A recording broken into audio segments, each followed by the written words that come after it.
Doctor de la Cruz, gracias. Gracias por venir. La pregunta es esa, en el corto plazo la economía mexicana tiene capacidad de crecer 2% más en una coyuntura como la que estamos viviendo con este impacto económico que todavía no se sabe cuál va a ser, pero sin duda va a tener este desabasto de gasolina, de combustibles.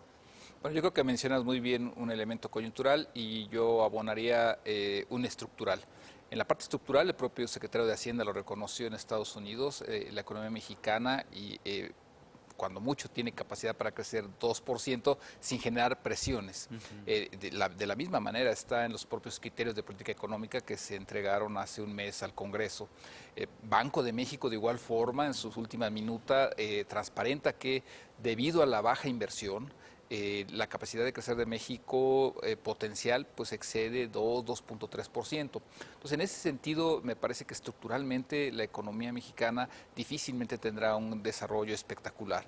La actual coyuntura, en donde además hay un grado de desaceleración en construcción, en manufacturas, la producción automotriz, por ejemplo. También, claro. El indicador de comercio que se publicó por parte de INEGI hace unos días también señala cierta desaceleración en la compra del mercado interno, lo que nos permite plantear, más el tema de combustibles, es que difícilmente podremos ver una economía que crezca más allá de 2% y mi perspectiva es que estará más centrado alrededor de 1,5%. Parece que la economía mexicana está atrapada en lo que algunos llaman la trampa del bajo crecimiento y eso plantea un reto para la cuarta transformación del nuevo gobierno.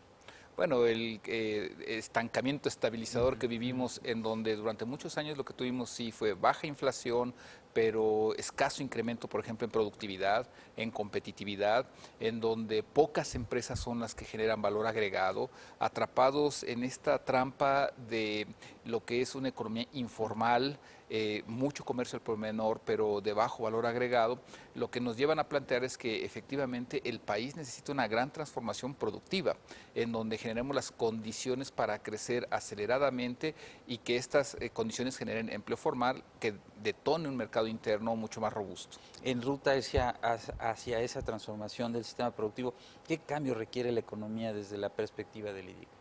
Lo primero es un cambio de visión, es decir, me parece que necesitamos una obsesión por crecimiento. Si no generamos riqueza de manera suficiente, difícilmente la vamos a poder distribuir.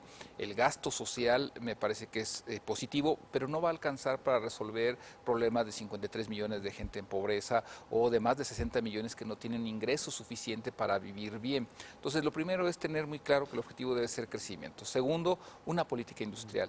El éxito de China, de Corea del Sur, de Japón, Brasil, Alemania, Estados Unidos es industrias sólidas, con innovación, con tecnología.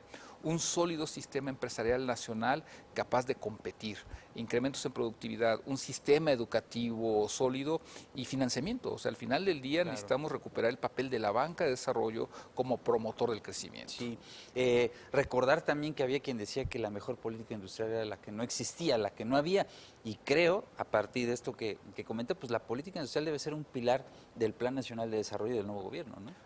Desde mi punto de vista eso es fundamental. Hoy no podríamos entender el éxito del tú a tú en grandes empresas tecnológicas de Corea del Sur o de China frente a las de Estados Unidos sin una política industrial innovadora que le diera cabida a los ingenieros, a los técnicos que estudiaron en escuelas de excelencia y que hoy le permiten tener patentes que compiten en cualquier lugar del mundo.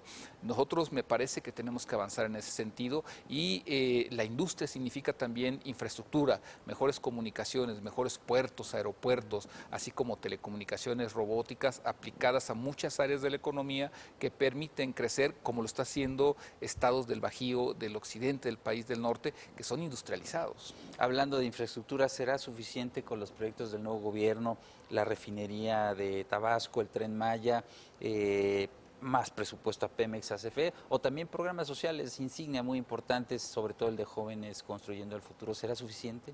A mí me parece que son positivos, pero en una economía de 125 millones de mexicanos, en donde la realidad lo que impone es atender necesidades de sectores que van desde el textil, el calzado, la parte del acero, cemento, en donde además tenemos aeronáutica, el sector automotriz, electrónica. Me parece que el Plan Nacional de Desarrollo debe reflejar una visión holística de la economía, de las regiones, de los sectores, en donde estos proyectos positivos del presidente tienen que complementarse con una fuerte sinergia de la inversión privada en otras regiones, en otros sectores que son los que le dan dinamismo a la economía. Podríamos decir que el motor del crecimiento, para concluir, pues es el sector privado, pero requiere una complementariedad de impulso del gobierno vía gasto público. Las estadísticas son muy claras, el 84% del valor agregado de la economía lo genera el sector privado. Entonces me parece que ahí tiene que seguirse abonando positivamente.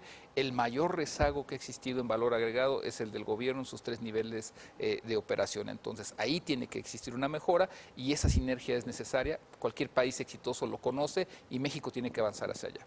Doctor José Luis de la Cruz, muy interesantes estos conceptos en medio de este debate sobre cuánto vamos a crecer este año. Gracias. Gracias, Fernando.